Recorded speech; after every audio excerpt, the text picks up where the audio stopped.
예, 여러분 한 주일 동안 잘 지내셨어요? 코로나 바이러스가 많이 지금 잦아들고 있진 않지만 그래도 좀 더 좋아질 것이라고 기대하고 또 여러분 늘 조심하시기 바랍니다. 늘 건강하시고 네, 이제 3주차 수업 시작하겠는데요. 오늘은 먼저 첫 번째 시간으로 복음서의 장르에 대해서 좀 한번 보도록 하겠습니다.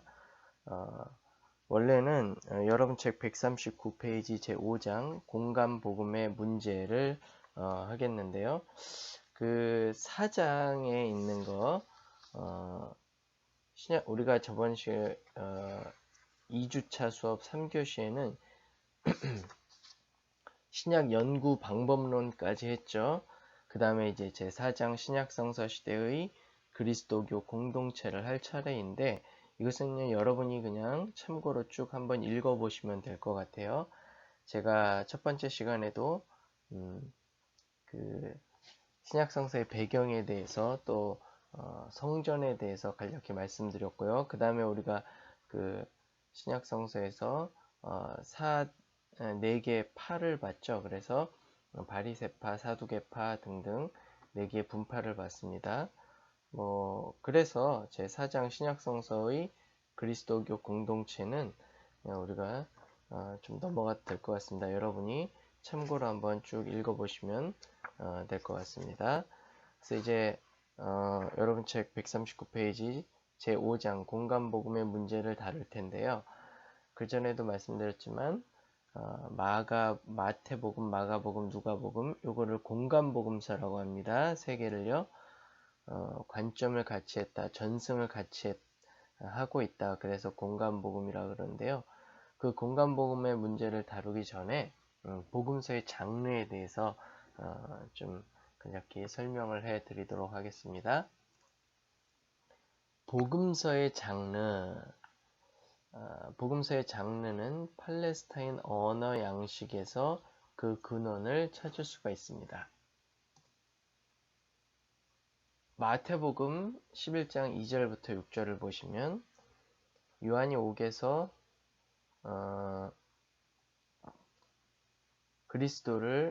요한이 옥에서 그리스도께서 하신 일을 듣고 제자들을 보내어 예수께 여짜오되 오실 그이가 당신이오니까 우리가 다른 일을 기다리오리까.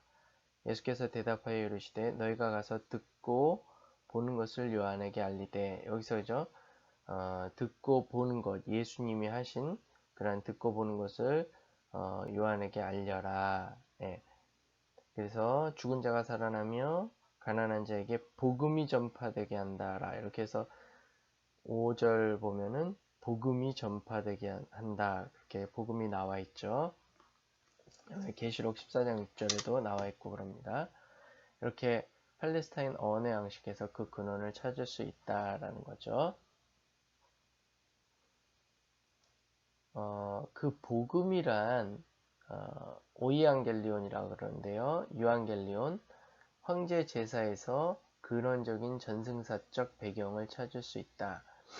그래서 황제가 전쟁에서 이기고 돌아왔을 때 또는 황제가 아들을 낳았을 때 이때 이제 새로운 복된 소식이다, 유앙겔리온이다 해서 복음이란 용어를 사용했습니다. 네, 그 근원이 바로 거기서 나왔다라는 거고요. 고대 유대교적 배경에서도 찾을 수 있다라는 겁니다. 유앙겔리온이 헬라어로 유앙겔리온 또는 오이앙겔리온이라고 하는데요. 이 헬라적 언어 뿌리가 황제가 새로 등극했을 때 좋은 소식, 기쁜 소식을 전한다. 그런 거고요. 전쟁에서 이기고 돌아왔을 때 또 아들을 낳았을 때 그때 사용한 용어였습니다. 초대 기독교 공동체는 그 단어를 예수 그리스도의 소식을 위해서 그 단어를 빌려와서 썼다라는 거죠. 그러니까 이방인들이 들었을 때 유앙겔리온, 기쁜 소식이다. 그러면 황제와 또는 전쟁과 관련돼서 그 용어가 사용됐는데 성경에서 초대 교회가 유앙겔리온이라는 용어를 예수 그리스도를 위해서 쓴 거예요. 그래서 기쁜 소식, 뭐 황제가 뭐 새로 등극했나? 보니까 그게 아니라 예수라는 예수님이 메시아이고 그리스도고 우리를 위해 십자가에 달려 돌아가셨고 또 죽은 지 3일 만에 부활하셨다. 이게 바로 기쁜 소식이다. 그렇게 사용한 거죠. 그래서 원래는 그 단어가 유앙겔리아 이렇게 복수로 사용했는데 초대교회는 그 단어를 단수형으로 사용했습니다. 유앙겔리온. 그래서 황제 숭배를 목적으로 사용되었던 유앙겔리아와 구분해서 사용했다라는 겁니다. 부활절 이후 초대 기독교 공동체 케리그마를 통해 형성된 내용이 복음이다라는 거예요. 방금 제가 말씀드렸듯이 또 바울이 전하고 있는 그러한 복음, 뭐 예를 들자면 이제 바울이 고린도전서 15장에서 얘기하고 있죠. 형제들아 내가 너희에게 전한 복음을 너희에게 알게 하노니 이는 너희가 받은 것이요 또 그 가운데 선 것이라. 그래서 복음을 얘기하고 있죠. 3절 보면 15장 3절 고린도전서 내가 받은 것을 먼저 너희에게 전하였노니, 그러니까 바울도 받았다라는 겁니다. 전승, 복음, 전승. 그걸 이제 다시 너에게 전해준다라는 거예요. 바통처럼. 이는 성경대로 그리스도께서 우리 죄를 위하여 죽으시고 장사 지낸 바 되셨다가 성경대로 사흘 만에 다시 살아나셨다. 요 부분이 이제 복음이고 복음의 핵심 케리그마라는 거예요. 그래서 요 케리그마는 부활절 이후 초대 교회, 어떤 초대 교회든 대부분의 초대 교회가 공유하고 있던 복음, 케리그마다라는 거죠. 그래서 그 전승, 그 핵심 케리그마를 통해서 형성된 내용이 복음이다 라는 겁니다. 이 복음서의 장르는 여기서부터 유래되었다라는 거죠. 복음서를 당시 고대 문학과 비교하는 것이 있습니다. 첫 번째로 구약 성서에서 볼 수 있는 전기, 선지자들의 전기죠. 구약에 등장하는 대표적인 인물들의 이상적인 모습을 차용한 것이 복음서다. 이렇게 주장하는 견해가 있습니다. 그래서 뭐 구약에서 대표적인 인물이 누굴까요? 모세, 뭐 또 아니면 뭐 엘리야, 아니면 뭐 그밖에 다른 뭐 여러 인물들이 있겠죠. 그래서 복음서의 근원은 그 복음이란 용어, 유앙겔리온이란 용어는 헬라의 그 배경하에서 아까 얘기했듯이 황제와 관련돼서 사용한 용어이지만 그 내용을 보면 그 복음서의 내용을 쭉 보게 되면은 구약 성서에서 볼 수 있는 선지자들의 위대한 선지자들의 전기, 즉 비블리오그라피다. 이렇게 주장하는 견해가 있습니다. 전 시간에도 말씀드렸지만 신약 성서의 배경을 볼 때 구약 유대교적 배경으로 보는 한 개의 큰 축과 그 다음에 그레코 로만 헬라 문화의 배경을 보는 한 개의 큰 축이 있었다 그랬는데 요거는 어디에 해당될까요? 예, 그렇죠. 구약 유대교적 배경에서 보는 그 축의 축이라고 할 수 있죠. 자, 그 다음에 그러면 요거는 단점은 뭐냐? 예수의 긴 순환 이야기, 예수님이 십자가에 달려 죽으신 것, 그것을 전후로 한 긴 순환 이야기는 구약 성서에서 찾아보기는 힘들다라는 거예요. 복음서 저자들은 예수를 모세나 다윗 왕으로 묘사하지는 않습니다. 뭐 그러한 단점이 있고요. 이 견해의 단점은 두 번째로 의로운 자의 전기, 복음서를 고난받는 의로운 자의 전기로 본다라는 거죠. 마가는 예수의 생애를 고난받는 의인의 삶으로 묘사하고 있습니다. 독자들이 예수의 삶 속에서 자신들의 삶을 발견할 수 있는 가능성을 만든다라는 거죠. 그러니까 그것을 읽는 독자들, 듣는 청중들은 예수의 삶 속에서 자신의 삶을 투영하고 또 예수의 삶 속에서 뭔가 이제 받는 메시지, 그런 것들을 반사적으로 받는다라는 겁니다. 단점은 뭐냐? 이 모델은 순환 이야기의 요소를 포함할 수 있는 장점은 가지고 있지만 복음서의 근본 구조를 포함하고 있지는 못합니다. 그러니까 하나님의 아들로 이 땅에 오셔서 여러 그 이적을 행하시고 메시아임에도 불구하고 그리스도임에도 불구하고 자신을 내어주셔서 십자가에 달려 돌아가시고 또 부활하셔서 승천하신다는 이러한 것들을 이러한 근본 구조를 포함하지는 못한다라는 겁니다. 이 의로운 자의 전기는 약간 그레코 로만, 즉 헬라적 배경에서 본 복음서의 장르입니다. 아레탈로기, 이것도 이제 헬라적 배경에서 본 건데요. 헬라적 문학 작품에서 찾는 시도입니다. 복음서의 장르를요. 아레탈로기는 헬라 문학 작품에서 기적을 행하는 신적인 사람의 전기를 뜻하는 말입니다. 그러니까 헬라 문학에서도 기적을 행하는 여러 사람들이 있었거든요. 그들을 묘사한 헬라 문학 작품에서 아마 복음서의 장르가 유래된 것이 아니냐, 이렇게 보는 겁니다. 그렇게 보는 견해입니다. 단점은 문학적 장르라기보다 내용적 모티브입니다. 자, 네 번째는 그리스 전기, 그리스 위인들의 전기를 복음서 기자가 차용한 겁니다. 예를 들면 이제 알렉산더 같은 경우요. 단점은 이적 이야기가 없는 거고요. 위에 아레탈로기는 너무 단편적이라는 거죠. 복음서가 포함하고 있는 여러 그 요소들을 포함하기 어렵다라는 거고, 밑에 그리스 전기도 그렇고요. 이적 이야기도 없고 뭐 그런 거. 그래서 비슷한 부분들은 많이 있지만 구약 유대교적 배경에서 보는 것도 그렇고 헬라 그레코 로만 배경에서 보는 것도 그렇고 서로 공유할 수 있는 교집합은 있습니다. 그러나 그것이 좀 이제 너무 부족하다라는 거죠. 딱 입맛에 맞는 게 없어요.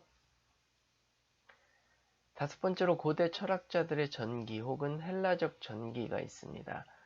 그것은 고대 철학자들의 전기는 주로 이제 크리라 그러는데 짧은 격언, 교훈의 모음으로 복음서와는 전기적 구성과 짧은 교훈의 모음이 비교할 만한 사항입니다. 고대 전기와 마가복음이 신화적 성격을 가졌고 제의적 전설로 이해될 수 있습니다. 비슷한 부분이 좀 있다라는 거죠. 세계에 대해 부정적인 견해를 보이는 그러한 특징을 보여주고 있고요. 고대 헬라적 전기와 복음서는 동일한 목적을 가지고 있긴 합니다. 각 전기와 복음서가 말하고자 하는 인물의 그릇된 상을 바로잡기 위한 겁니다. 고대 헬라적 전기도 그래요. 일반 사람들이 알고 있는 그 인물에 대해서 좀 잘못 알고 있는 부분이 있다 그러면서 그거를 바로잡기 위해 쓰는 그러한 저술 목적이 있고요. 마가복음서도 비슷합니다. 뭐냐? 예수님이 십자가에 달려서 죽었는데 과연 그 예수님이 왜 메시아이고 왜 그리스도인가? 사람들이 잘못 알고 있다. 이적을 행하기 때문에, 병을 고치기 때문에, 그 다음에 뭐 많은 사람들을 먹였기 때문에, 이렇기 때문에 사람들이 정말 그리스도다, 하나님의 아들이다, 이렇게 생각하고 있었는데 아니다라는 거예요. 마가복음 이제 할 때 좀 자세히 설명해 드리겠지만, 예수님이 병을 고칠 때, 또 이적을 행할 때 귀신들이 나는 당신이 누군 줄 압니다. 그러니까 예수님이 조용해라, 조용해라 그래요. 왜? 아직은 모른다라는 거예요. 내가 병을 고쳤기 때문에, 이적을 행했기 때문에, 많은 사람들을 먹였기 때문에 너가 나를 메시아다, 그리스도다라고 고백하느냐? 아니다라는 거예요. 진정한 메시아, 또 진정한 그리스도의 정체성을 어디서 알 수 있느냐? 바로 십자가에서 알 수 있다라는 거예요. 이게 바로 이제 마가복음의 저술 목적 중에 하나인 교정기독론이라 그러는데요. 예. 그래서 인물의 그릇된 상을 바로잡기 위한 것이다라는 그런 동일된 저술 목적을 볼 수 있다. 그런 점에서 이 복음서의 장르가 고대 헬라적 전기와 비슷하지 않냐, 바로 거기서부터 나온 게 아니냐, 이런 견해가 있는 겁니다. 예, 공통점은 주인공의 등장을 위한 준비, 또 등장 죽음이다라는 것. 다른 점은 고대 헬라적 전기는 도덕적으로 평가받는 인간의 실존이 그 내용입니다.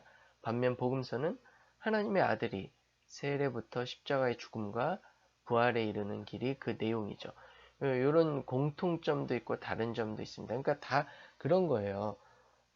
성경의 장르, 복음서의 장르, 또 뭐 서신은 뭐 그때 있었으니까요. 그 밖에 뭐 계시록, 또 사도행전, 이런 장르는 신약 성서에서 볼 수 있는 특이한 장르입니다. 물론 그 장르가 완전히 무에서 유로, 그러니까 완전히 아무것도 없는 거에서 100% 새로운 장르로 뿅 하고 나타났다, 이렇게 말할 수는 없습니다. 주변에 예를 뭐 구약 유대교적인 어떤 그 배경하에서 여러 그 구약에도 여러 그 인물들이 있었고요. 구약의 위대한 선지자들이 있었고, 그들을 말하고 있는, 그들을 이야기하고 있는 문학적인 어떤 장르나 모티브가 있었죠. 그 다음에 헬라에도 헬라적인 여러 문학들이 있었고요. 그 안에는 위대한 인물들을 서술하고 있는 어떤 서술적 양식, 장르, 모티브가 있었죠. 이런 것들이 신약성서 저술에 다 어느 정도 일정 부분 영향을 주었을 것입니다. 그 다음에 신약성서 저자들도 거기에 영향을 좀 받았겠고요. 그러나 완전히 다 100% 영향을 받았다라기보다도 부분적으로 영향을 받았고, 또 부분적으로는 어느 정도 창조를 했고요. 제일 큰 영향을 받은 건 바로 예수님이 말씀하셨던 그 말씀, 예수님이 행하셨던 행적, 이러한 것이 제일 큰 영향을 받았고, 거기에서부터 조금 더 새로운 모습으로 창조된 것이 바로 복음서고 사도행전이고 계시록이고 신약성서라고 할 수 있겠죠. 네. 그래서 이 복음서의 장르는 뭐냐?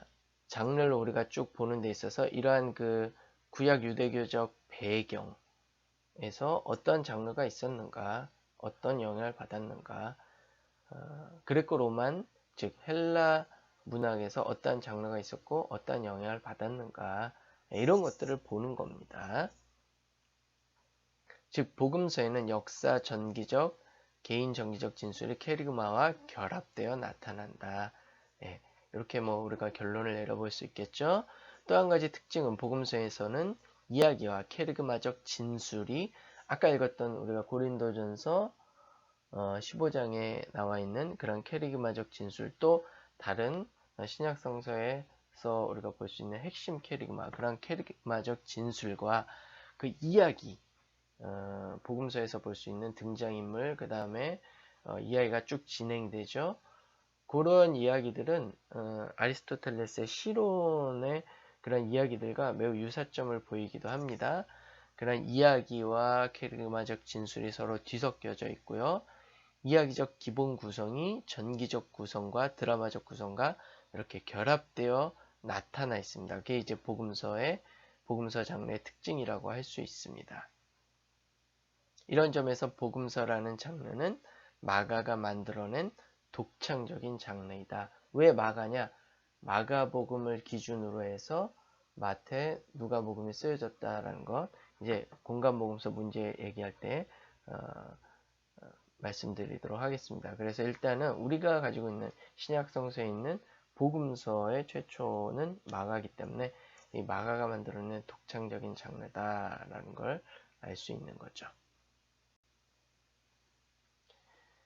복음서는 세 개의 이야기가 에피소드적으로 묶여서 한 단락을 이루고 몇몇 단락이 묶여서 더 큰 주제를 이루는 에피소드적 이야기 전개다라는 것.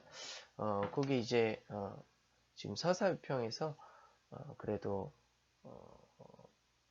제일 기본적으로 받아들여지고 있는 공감대가 형성된 견해다라는 겁니다.